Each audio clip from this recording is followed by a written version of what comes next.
Ouais, Ouais. on a parlé un peu de management de projet. Moi, je vais aborder plus le sujet de la construction dans sa globalité. On va avoir quelques diapos sur l'historique, le secteur de la construction, en quoi il consiste, les ressources, à qui il s'adresse, les secteurs que recouvre la construction. On ne parlera pas d'architecture, c'est encore autre chose. On construit, mais on peut construire avec des architectes et en construisant également. Les phases des constructions, les différents intervenants sur les constructions, ce qu'est un chef de projet dans ce processus, estimation coût, marché, un autre diapo, tout ce qui régit réglementairement la construction, tout ce qui est cadre réglementaire, et ensuite nous aurons effectivement les risques qui sont à prendre en charge au début.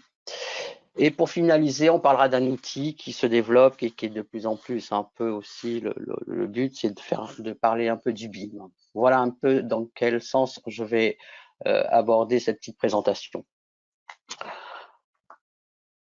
Alors, donc, le secteur de la construction, si on parle de construction, effectivement, la construction, c'est l'être humain, l'homme a construit de tout temps. La construction, elle a été variable sur la planète du fait que, ben, dans un premier temps, elle était très dépendante de la disponibilité des matériaux. Suivant les points, la géographie, elle était variable, hein, ce que je viens de dire, en terre, en bois, en roseau, en paille. Euh, on va parler de construction et pas d'architecture parce que la construction a démarré avant l'architecture. L'architecture est notre mouvement qui est venu pour structurer tout ça, mais la construction, c'est un peu sur ce thème-là que j'ai structuré les diapositives qui vont dérouler. Voilà. Et les impacts sur l'environnement qu'auront toutes ces constructions. Alors, le secteur de la construction, il participe de façon générale à l'amélioration des conditions. Il représente un impact économique très important sur les conditions humaines, économiques. Quelques chiffres. Aujourd'hui, on s'aperçoit les constructions de l'assemblage des différents éléments. Elles regroupent toutes les activités de conception, construction et les bâtiments appropriés. Parmi un des premiers secteurs que l'on peut voir aujourd'hui, c'est celui qui est au niveau économique. Il a des impacts sur les conditions humaines et sociales. Je n'arrive pas à voir mes notes.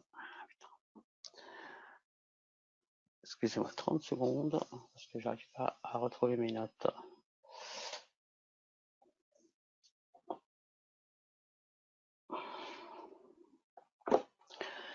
Donc la construction vient dans un premier temps donc comme abri. C'est un des premiers secteurs économiques. Il fournit effectivement toit, eau, électricité, tout ce qui est énergie, le déplacement, les transports. Il est créateur d'emplois pour 13% de la produit mondial brut, PIB, et 7% de la main-d'œuvre mondiale. En termes, il a un rayonnement également pour les nations. Quand on voit qu'aujourd'hui, les entreprises chinoises ont acquis 21% de tout ce qui est construction dans le monde, derrière les Américains et les Français bien très loin. Il est là effectivement pour tout ce qui est la production, aide à la production des ressources, le rayonnement économique tel qu'on vient d'en parler.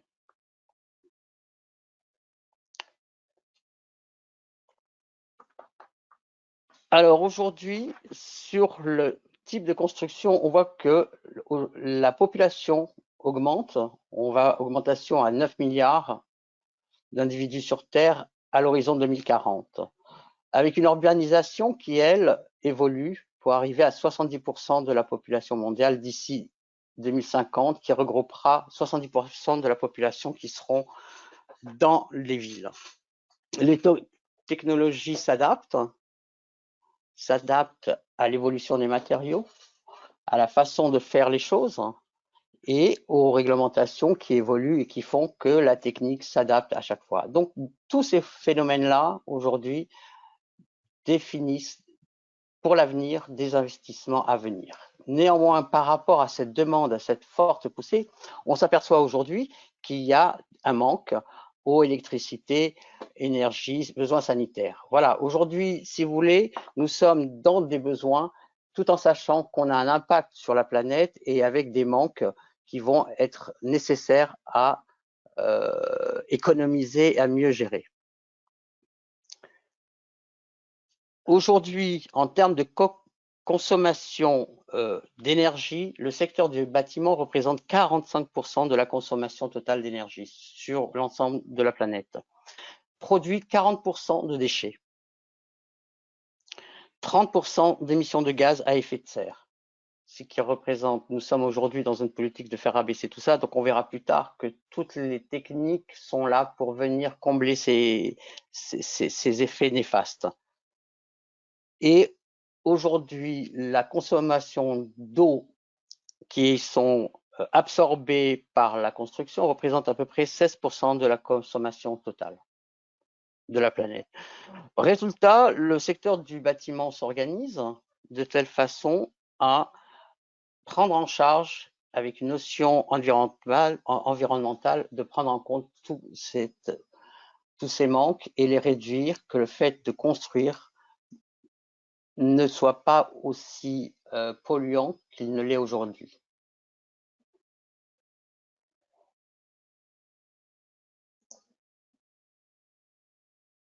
Alors, dans le processus de construction, dans le phénomène de construction, on voit il y a trois grandes familles qui sont celles de l'industriel, les ouvrages d'art et le résidentiel, commerce. Donc l'industriel, lui, représente 30% du secteur, avec les raffineries, les hangars industriels, les centrales nucléaires. Nous avons tout ce qui est infrastructure, qui, elle, représente tout ce qui est... Oh, j'ai perdu mon slide. Hein. Oh, merde. Ah, voilà. Pont, tunnel, barrage, aéroport, tout ce qui est ça, c'est à hauteur de 20%. Et tout ce qui est ensuite ce que je dirais le résidentiel, commercial, maison individuelle, 50% du secteur. Avec tout ce qui va comme équipement qui accompagne, tout ce qui est l'habitat, le commercial, les bureaux, enfin le tertiaire, les hôpitaux. Voilà. Un peu comment s'organisent les types de projets de construction.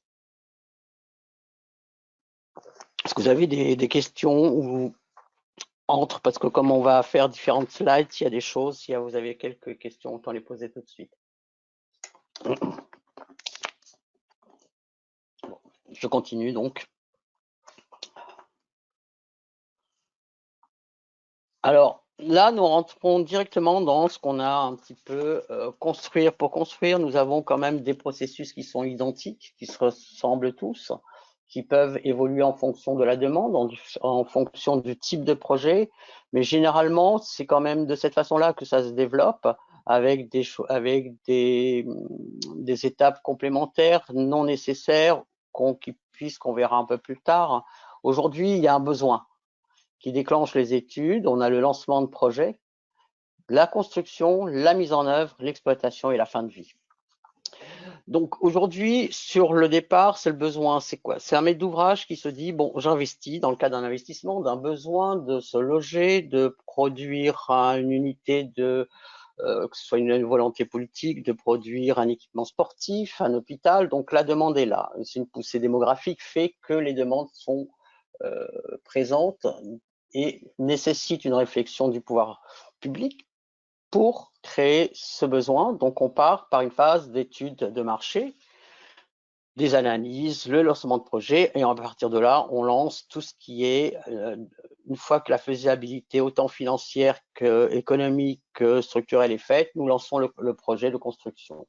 Celui-ci, le lancement, bon, c'est les étapes qui sont régulières, enfin qui sont les plus courantes, c'est-à-dire on fait des études, faisabilité. Alors le lancement d'une opération dépend aussi des équipements ou de l'objet qu'on a à construire. Soit elle se fait par une commande directe, soit elle se fait par un concours.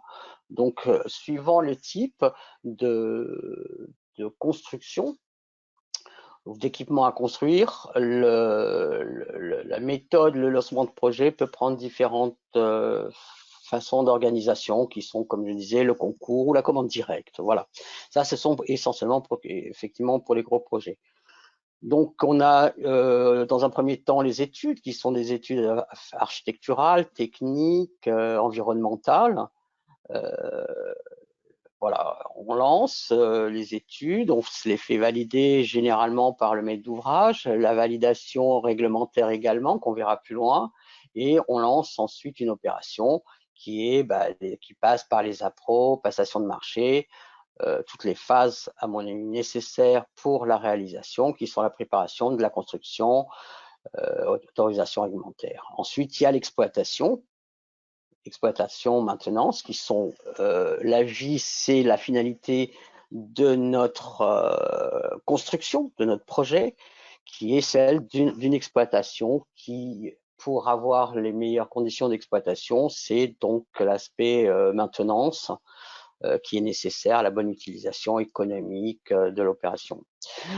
Ensuite arrive ce qui arrive beaucoup maintenant, c'est que nous sommes à la fin d'un cycle pour un bâtiment, pour une construction. C'est sa réhabilitation, son démontage, on voit aujourd'hui que beaucoup de villes se recréent sur elles-mêmes. Les bâtiments ne sont pas tous démolis, sont mis aux normes, sont mis aux normes techniques. On arrive sur certaines opérations à faire des dents creuses, c'est-à-dire que l'on change complètement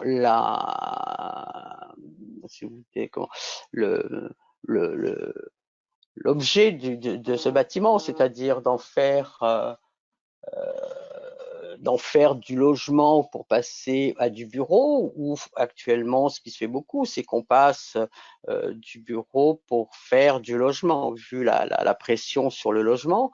Donc nous, on conserve des façades, on refait des planchers, on les adapte à chaque fois. Donc aujourd'hui, ces phases de projet de construction arrivent pour certains cas à être une espèce de boucle où on a fini une fin de vie et on redonne vie à un bâtiment existant. Voilà, avant son démontage, effectivement, ce qui peut être aussi le cas. Alors, les intervenants du projet,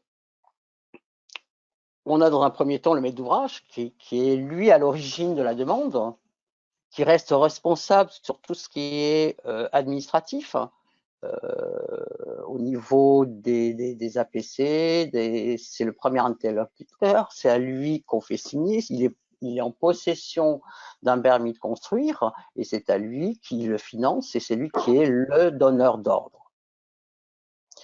Nous avons également ensuite qui le maître d'ouvrage missionne un maître d'œuvre qui a le choix de soit choisir ses BET, son économiste, et qui sont une équipe qui est garant de la bonne exécution des travaux, veille au respect des clauses et règles de l'art, des bureaux d'études, mais également l'économiste qui aujourd'hui prend une part importante dans tout ce processus et qui est lié de plus en plus à la maîtrise d'œuvre et au bureau d'études, c'est-à-dire qu'à lui de finaliser et de donner le coût du bâtiment à l'étude, mais au-delà de ça, c'est à la sortie.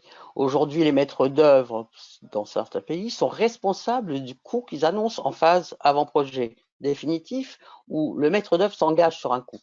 Donc l'économiste est une personne importante dans ce processus, du fait que c'est lui qui aide le maître d'œuvre à être le garant. Il y a une part de responsabilité qui est importante dans cette équipe-là. Ensuite vient effectivement l'entreprise. L'entreprise, elle, aujourd'hui, est le constructeur. Aujourd'hui, on est sur du papier, sur de la 3D, sur des objectifs. Celui qui donne forme à tout ça, c'est bien l'entreprise. L'entreprise, ensuite, elle est sous la responsabilité du maître d'œuvre, des BET, mais elle est dans la bonne exécution des travaux. Elle reste néanmoins responsable de délai. Si toutes les conditions sont réunies pour qu'elle puisse travailler sereinement, si le maître d'œuvre a travaillé de façon cohérente, j'ai envie de dire, dans les règles, dans ce qu'il doit à son maître d'ouvrage, l'entreprise n'est là que pour exécuter et apporter de son savoir et de faire avancer les choses. L'entreprise est également tenue et elle ne peut tenir ses délais que si le maître d'ouvrage respecte le marché pour lequel il a été, c'est-à-dire qu'on est là pour une entreprise, elle est là pour gagner de l'argent, pour être payée en temps et en heure, pour être également pénalisée dans le cas de dépassement, mais elle n'est là que pour l'exécution de choses qui sont déjà validées et dessinées par les deux précédents intervenants. Ensuite, nous avons de plus en plus l'apparition, vu la complexité des bâtiments, nous avons pour beaucoup de projets qui sont des projets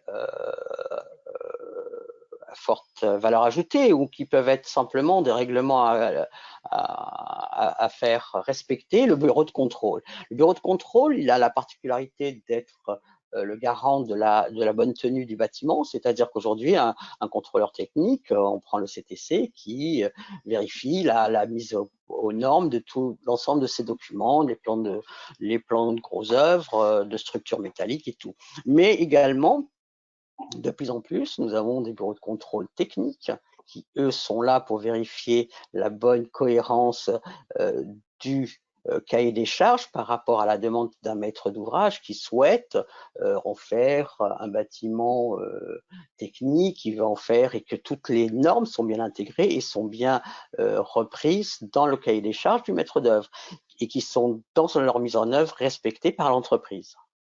Il a un rôle important parce qu'à la finalité, la conformité lui appartiendra aussi d'être conforme techniquement. Ensuite, nous avons tout ce qui est assurance et banque. Effectivement, aujourd'hui, la construction nécessite un apport financier, les banques. On a aussi les assurances de chantier. On a l'apport financier. Le maître d'ouvrage fait souvent appel aux banques. Bon, ce sont des intervenants importants au niveau du projet qui permettent à ce que les entreprises soient, en cas de défaillance, soient quand même assurées, ce qui permet au maître d'ouvrage de pouvoir se retourner contre un de ces intervenants qui serait dans la difficulté ou l'indélicatesse de faire des choses qui ne soient pas conformes.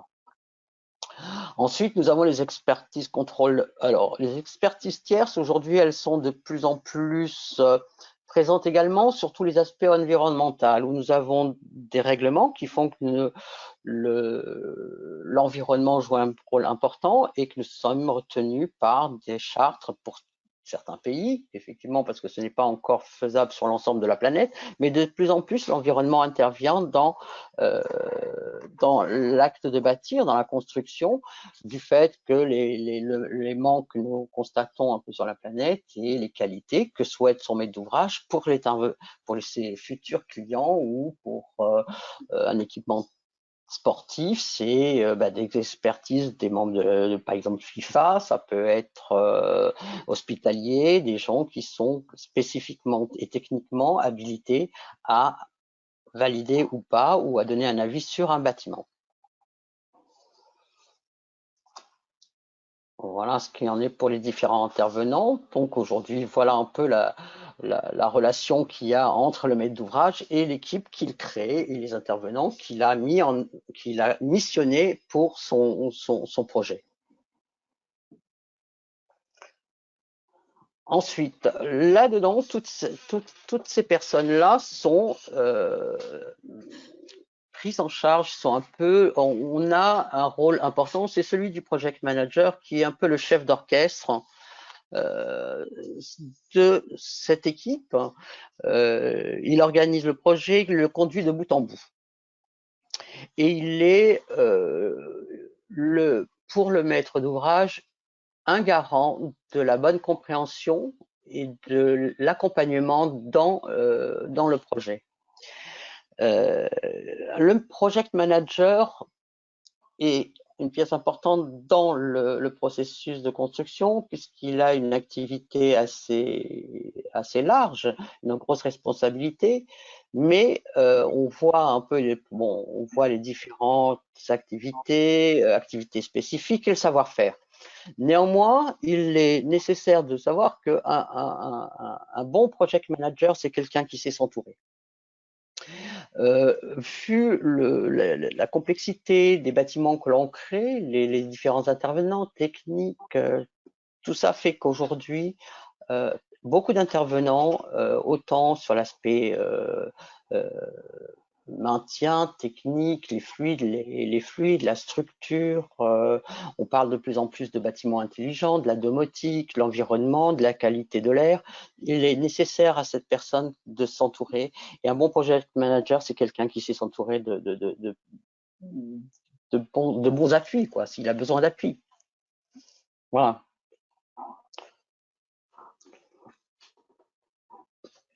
Ensuite, on va parler un petit peu d'une opération. Aujourd'hui, un bâtiment, il est effectivement, que ce soit un bâtiment, une construction, un ouvrage a besoin, un maître d'ouvrage a besoin de savoir s'il a la possibilité aujourd'hui de faire cette opération ou pas, ou s'orienter vers les banques avec quel budget. Aujourd'hui, un point important qui est la faisabilité, qui fait partie de la faisabilité de l'opération, c'est sa faisabilité financière. Cette faisabilité financière, elle est basée effectivement sur une estimation, des ratios, de se dire aujourd'hui on sait construire tel ouvrage à tel prix, mais ça dans une première approche, mais elle doit être confortée par tout ce qui est quantitatif, les fournisseurs, tout ce qui est droit, tout ce qui est taxes. Aujourd'hui, lancer une opération de construction ne concerne pas une estimation d'un bâtiment. Elle est contraintes, il y a des contraintes qui font qu'aujourd'hui nous avons des taxes, nous avons des droits à payer, on a des locations, il y a le coût du bâti, mais il y a tout ce qui va autour, les assurances, les prêts, les choses comme ça. Donc aujourd'hui, toute cette estimation-là doit conforter la faisabilité. Une fois que le maître d'ouvrage est dans son budget, maintient son budget avec les différentes aléas, il intervient, il interroge ensuite une entreprise qui va, elle, faire. Alors, il y a différents, soit c'est du prêt à gré, soit c'est un appel d'offres, il y a différentes façons de faire. Bon, après, l'entreprise fait son chiffrage avec ses déboursés, ses critères déterminants.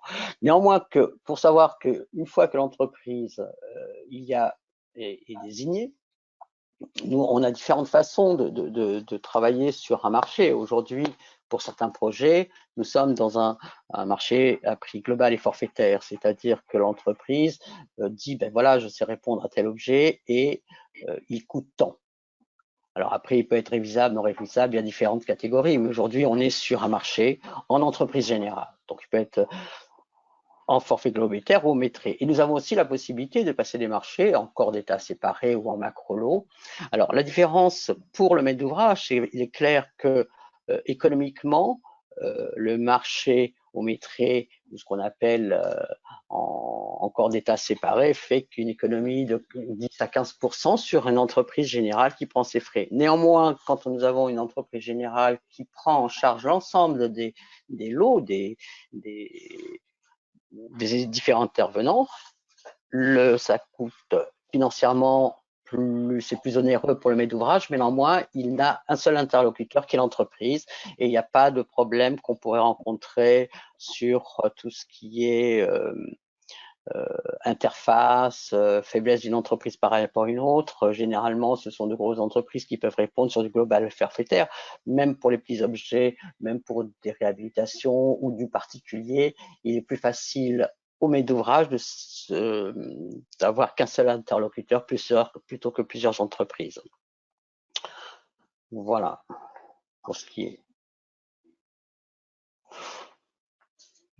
Ce que je disais auparavant, c'est que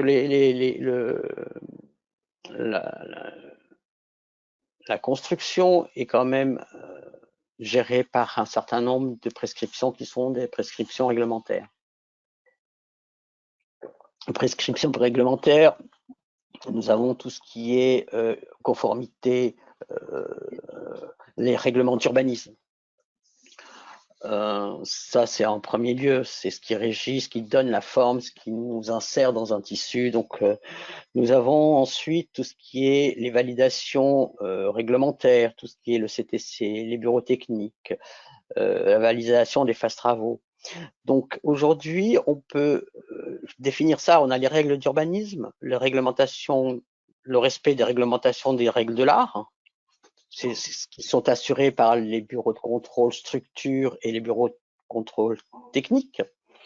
Ensuite, nous avons tout ce qui est réglementation incendie, la réglementation handicapée, la réglementation hygiène et sécurité, les réglementations environnementales, bien que celle-ci ne soit pas applicable encore dans tous les pays, mais elle est de plus en plus présente et elle s'applique de plus en plus de façon universelle. C'est pour ça qu'aujourd'hui, on a au moins 3 réglementations qui viennent s'ajouter à celle-ci, qui sont le LEED, le BREEAM et le HQE qu'on verra sur la prochaine slide. Voilà, aujourd'hui, donc, ce que je disais, c'est que nous avons ces prescriptions environnementales qui sont des prescriptions qui ne s'appliquent pas encore qui ne sont pas encore applicables dans tous les pays, mais de plus en plus des maîtres d'ouvrage demandent à ce que leur bâtiment soit labellisé, voilà, environnemental. Donc il y a le choix entre le HQE, le BREEAM ou le LEED. Le HQE étant français, le BREEAM anglo-saxon et anglais plutôt, et le LEED qui est un label américain. Pour l'avoir fait l'exercice d'appliquer le label environnemental dans un pays où ce n'était pas encore une obligation, on s'aperçoit que très vite que ces labels environnementaux sont très spécifiques à la zone géographique d'où ils sont à l'origine. Ils sont difficilement applicables sur certaines régions du monde aujourd'hui. C'est pour ça que ces labels environnementaux restent une charge et un surcoût pour le maître d'ouvrage quand ce n'est pas du commun des entreprises. Ensuite, aujourd'hui, on voit tout ce qui est efficacité énergétique. Le maître d'ouvrage a tout intérêt, si vous voulez, aujourd'hui, à maîtriser sa consommation et à la faire la moins coûteuse pour son client. Tout ce qui est enveloppe aujourd'hui, c'est des économies autant sur la construction de l'objet. Et ensuite, on parle de plus en plus, ça, là, tout ce qui est technologie, on parle de plus en plus des bâtiments intelligents. Bâtiments intelligents, il faut bien se dire que ça génère des profits, mais les maîtres d'ouvrage n'ont pas non plus, sont pas là pour faire du bien. Ils savent très bien qu'en faisant des bâtiments intelligents, il y a un confort, il y a une économie et il y a une meilleure gestion. Aujourd'hui, les meilleurs, ces labels sont quand même à des buts d'amélioration des occupants, mais il faut bien se dire que c'est pour une meilleure productivité, quoi. C'est pas non plus que pour que tout le monde se soit en pleine. C'est pour améliorer, si vous voulez, la productivité. Et bien entendu, tout ce qui est réduction des coûts dans la maintenance, ne pas laisser tout un bâtiment en fonctionnement quand aujourd'hui on a des zones qui ne sont pas occupées. Vu, pour exemple, vu la pandémie aujourd'hui, un certain nombre de plateaux ne sont pas occupés. Donc aujourd'hui, il y a la possibilité de pouvoir mettre une pause sur des activités dans un bâtiment de fait, qu'on soit complètement autonome et qu'on sait neutraliser certaines zones. Et ces prescriptions alternatives sont là également pour tout ce qui est sécurité et santé des occupants. On arrive à contrôler tout ce qui est CO2, humidité de l'air, tout ça, c'est quand même un apport en qualité des occupants. Alors, sur cette slide, effectivement, une opération de construction, celle-ci, elle met en évidence tout ce qui est gestion des risques. Maître d'ouvrage, aujourd'hui, on sait construire, comporte des risques qui sont des risques imprévisibles. C'est ce qu'on voit en rouge, un changement, aléas naturels, pandémie, guerre, voilà, inflation.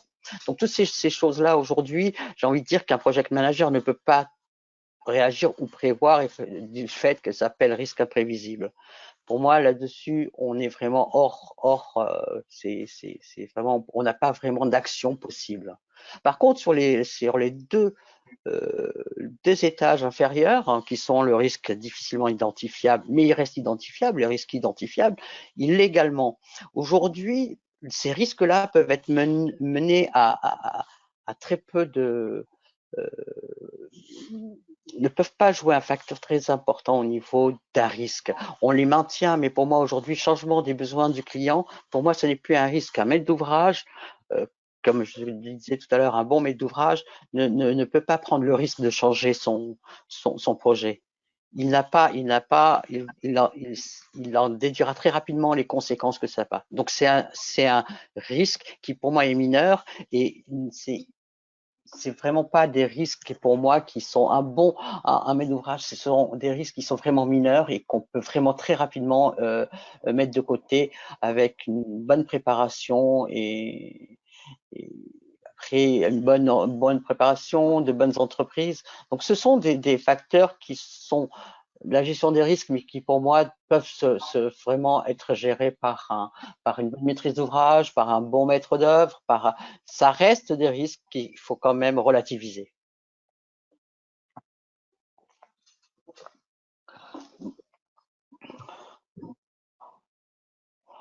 Voilà, là on arrive un peu. Aujourd'hui, on parle de tout ce qui est projet. Il est évident, il est important et puis c'est un peu le but, un peu, je crois, d'introduire un peu les autres participants, c'était de parler du BIM. Aujourd'hui, le BIM c'est une révolution un peu dans dans les projets. C'est quelque chose qui apparaît. Il apparaît pour une évolution. On a dessiné à la main, on a dessiné à la machine, et on voit que les machines sont de plus en plus puissantes, que la demande est plus importante, qu'on peut tirer des choses au maximum des machines. Voilà. Donc, c'est un outil qui permet d'avoir une méthode. Le BIM, c'est plus une méthode de travail. Voilà. C'est en résumé.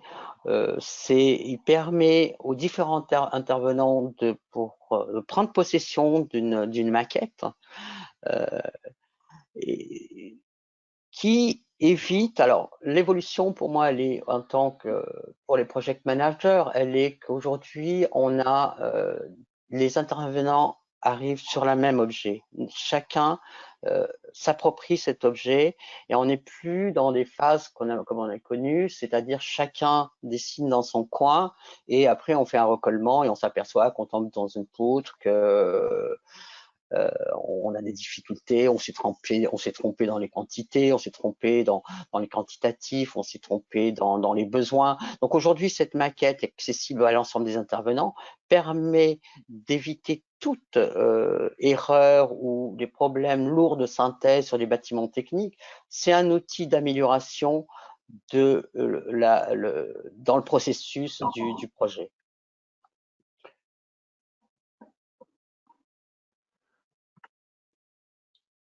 Voilà, je pense avoir fait le tour des différents intervenants du point d'évolution de la construction. Je reste à l'écoute s'il y a des questions, des remarques. Oui, en effet. Donc, Monsieur Babouré, Monsieur Selmi, si vous voulez intervenir. Avant qu'on passe à la suite, donc on va par la suite présenter quelques outils numériques de gestion de projet. On va aussi parler un peu du BIM, un peu plus en profondeur. Oui, c'est pour ça que j'ai fini mon intervention par rapport à la continuité et au plan qui m'avait été établi auparavant. Voilà. Moi, personnellement, j'ai apprécié vraiment l'idée soulevée par Monsieur Karim Khalifa, notre professeur. Donc, c'est la gestion de risques pour maintenir les objectifs du projet. D'ailleurs, on en parlera, la planification stratégique, c'est que le maître de l'ouvrage doit être focalisé sur les objectifs réels de la réalisation du projet. Donc, c'est un point que j'ai vraiment apprécié que M. Karim en parle de ça. Non, mais les risques aujourd'hui, à part la partie, j'ai envie de dire, en rouge, qui pour moi est vraiment un risque majeur, on peut rien faire, il y a des risques majeurs. Mais aujourd'hui, un maître d'ouvrage qui change un projet, c'est pas un risque, c'est pas envisageable. Aujourd'hui, on prend suffisamment de temps. C'est pour ça qu'aujourd'hui je dis, il faut prendre suffisamment de temps pour étudier, pour avoir le financement et pour mettre aujourd'hui changer risque du terrain. Il n'y a pas de risque. On sait faire des études de terrain, on sait faire des sondages. Pour moi, ce n'est pas des risques. C'est des risques, pour moi, d'une mauvaise approche du projet. De l'ingérence. On peut pas aujourd'hui, et comme ça se fait, c'est-à-dire le bâtiment était là, mais je vais le changer, je vais le mettre là, on le verra mieux de l'autoroute. C'est pas des choses envisageables. C'est-à-dire qu'on n'est plus dans une maîtrise d'ouvrage responsable. Et au-delà de ça, c'est-à-dire qu'aujourd'hui, on n'est pas aussi dans une maîtrise d'œuvre qui dit stop, voilà, vous voulez le faire, voilà ce que ça va coûter. Prenez vos risques, voilà le délai. Il faut alerter. Après, vous savez, les maîtres d'ouvrage sont aussi, c'est le fait du roi. Il dit, ben, j'ai envie que mon objet soit là.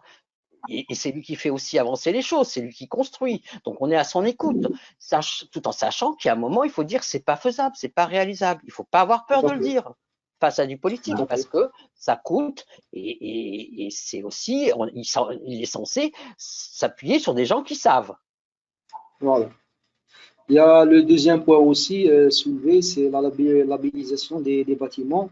C'est un point aussi important que nos maîtres d'ouvrage oublient le fait qu'on est vers une trajectoire plus, on va dire, plus normalisée, alors qu'on reste en Algérie dans des programmes juste pour boucler les programmes et livrer les projets, alors que la réalité Oui, mais actuellement moi, je vers la connais bien labellisation l'Algérie, des je vais te dire, bâtiments. je connais très bien l'Algérie. Il y a deux Donc, choses. Aujourd'hui, voilà. excuse-moi, mais aujourd'hui, on a besoin. Aujourd'hui, il y a un moment, on arrive au label quand on a les moyens, qu'on est dans une autre politique. Aujourd'hui, tu peux pas parler de label quand il y a les besoins qui sont flagrants de manque. Tu vois, le label vient comme un confort. Est-ce que le confort est nécessaire quand on n'a pas encore l'outil? Non, créons et après faisons du confort. Parce qu'aujourd'hui, ces labels-là, ils sont très difficilement applicables et ils ont un surcoût. Tout à Donc, fait. tu pénalises ton maître d'ouvrage. Ça dépend de l'objet. Il y a des objets aujourd'hui, tu fais du bureau. Si tu veux avoir des grandes entreprises qui, elles, ne prennent dans leur cahier des charges que des bâtiments labellisés, tu ne pourras pas lui louer. Mais si aujourd'hui, tu as une entreprise qui est contente d'avoir de beaux bureaux, tant mieux. On passera au label après. C'est une évolution qui se fait. Tout à fait. Très bien. Donc, s'il n'y a pas d'autres interventions, je vais peut-être passer à la suite. Tout le monde est bon? Enfin, moi, je suis là. Pour ma part, je veux juste poser une question. Tout à l'heure, je vois que c'est tout le monde qui parle du maître d'ouvrage. Moi, je parlais au nom du maître d'ouvrage. Ouais. Et là, Attention, hein. il faut savoir aussi que le maître d'ouvrage est en train de souffrir là. Non. Il ne faut pas qu'on l'accuse que le maître d'ouvrage ne dispose pas de gens qui ne sont pas à la hauteur de cette tâche, quelque chose dans ce sens. Et c'est plutôt qu'en fait, c'est un tout. C'est un tout. On sent, comme vous l'avez dit tout à l'heure, c'est que en fait, il y a un besoin, enfin, il y a des manquements flagrants, on constate un peu partout. Du coup, le maître d'ouvrage est obligé de répondre à un besoin avec les moyens de bord. Du coup, dans la majorité des cas, on est obligé de faire, et non pas de management, mais plutôt du collage, si vous voulez dire. Ouais, on éteint le feu. Oui, mais la question que je pose tout à l'heure, c'était un point de vue, mais maintenant je pose j'exprime un besoin. Oui, vous m'entendez là? Oui, ça va bien là, c'est bon. J'exprime un besoin. Vous, en tant que spécialiste en la matière, qu'est-ce que vous nous proposez la meilleure approche pour sortir de cette situation? Bon, pour le cas de la vulnérabilité des ouvrages ou bien pour l'entretien des ouvrages, oui. Je pense qu'on n'est pas encore, qu'on est un peu, pour le moment, c'est pas une priorité. Maintenant, non, mais je pense que ce qui manque, ce qui pourrait aider, et c'est des vraies structures d'accompagnement des maîtres d'ouvrage. Ce qu'on appelle un maître d'ouvrage délégué, un AMO. Vous savez, c'est des gens qui n'ont fait que ça. Ils existent, ces structures-là, ils existent. Oui, mais ils existent, oui, ils sont dotés, ils sont dotés de moyens et de potentiel humain très qualifiés même, par endroit. Mais malheureusement, ils sont dans un engrenage, ils n'arrivent pas à s'en sortir. Vous savez, parce que ce qui se passe, à un moment, vous avez peut-être un maître d'ouvrage qui va prendre un maître d'ouvrage délégué. Mais à partir de ce moment-là, il n'a plus à intervenir, c'est-à-dire que le maître d'ouvrage a missionné quelqu'un pour faire ce qu'il y a à faire. C'est-à-dire qu'il ne faut pas qu'il y ait de… Aujourd'hui, vous voyez des ministères qui font des ouvrages, ok, mais ça reste, c'est fini. Ils ont lancé une opération et l'essentiel, c'est de s'occuper de les rentabiliser, de lancer d'autres opérations, mais sûrement pas de rentrer dans l'objet lui-même. C'est-à-dire qu'il faut déléguer, laisser les gens faire, tout le contrôle, effectivement. Mais vous avez mis en place une maîtrise d'ouvrage qui vous représente, à qui vous avez donné le pouvoir. Oui, je Aujourd'hui, sais, on a l'impression… ça se fait actuellement, oui. Vous me permettez de, vous me Oui, permettez mais alors le résultat d'intervenir n'y est pas. par rapport à la délégation d'ouvrage. Vous avez parlé de 2 points exactement, c'est la délégation d'ouvrage et en même temps la réhabilitation et la réadaptation des ouvrages. Donc ces deux idées qui vont être plutôt dans le futur proche des on va dire, des domaines qui seront dans la priorité de l'État algérien. Donc, je vais répondre par rapport à ces deux idées soulevées. Donc, pour la délégation d'ouvrage en Algérie, personnellement, dans l'expérience personnelle, je vois la délégation d'ouvrage en Algérie, ça se fait par rapport à une entité. Ça veut dire c'est de l'ordre fonctionnel. C'est pas de l'ordre de la spécialisation. Ça veut dire c'est un ministère qui délègue une entité qui a un petit peu de l'expérience dans la gestion de projets, par exemple. On lui délègue un certain projet, alors que la délégation d'un ouvrage, ou plutôt la délégation autant que fonction ou une entité, c'est autre chose. Si on voit le ministère de transport, il délègue tout ce qui est projet transport à l'entreprise métro d'Alger par rapport à tout ce qui est tramway, métro et tout ça, alors que l'entreprise n'est pas dotée d'une vraie qualification par rapport à la gestion de l'ouvrage en tant que maître d'ouvrage, puisqu'elle sera, obligée de gérer des multinationales qui font dans la planification stratégique. Ça veut dire elle est dans un tourbillon où elle ne peut pas réagir. Mais entre autres, si on prend les projets de réhabilitation, par exemple, sur lesquels j'ai intervenu, par exemple sur les raffineries, là aussi, je pense que Sonatrach, elle fait mieux, et Sonagaz, de déléguer complètement des structures par les entreprises. Ça veut dire c'est des projets clés en main, et là on voit la différence entre la délégation d'ouvrage réelle en termes de gestion de projet et la délégation fonctionnelle d'une entité à une autre en Algérie, spécifiquement dans les projets dont vous avez parlé, c'est-à-dire la réhabilitation et adaptation des ouvrages.